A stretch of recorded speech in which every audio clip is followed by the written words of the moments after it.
Pārliecinies, ka tava nervu sistēma ir pārāk laba, lai turpinātu skatīties šo video. Viss tirgus piedzīvo lielu krašu, ne tikai kripto, bet arī stock market tirgus piedzīvo lielu krašu.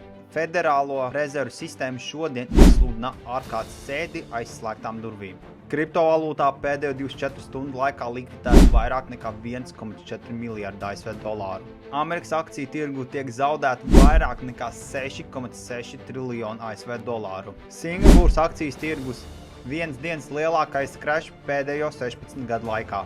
Taizemes akciju birža aizliedz uz kādu laiku short pozīcijas. Ķīnas akciju tirgus mīnus 10%, Taivānas akciju indeks mīnus 9,8%, Japānas Nikkei 8%, Hongkongas akcijas sarūk vairāk nekā 9%, Austrālija akciju indeks mīnus 6%. Kas interesanti, Black Monday Google meklēšanā ir ļoti pieaudzis. Ja tu esi ar kripto uz tu, vai tikai vēlies būt uz tu, tad pievienojies kripto numur 1. Linkus atradīs profilā aprakstā.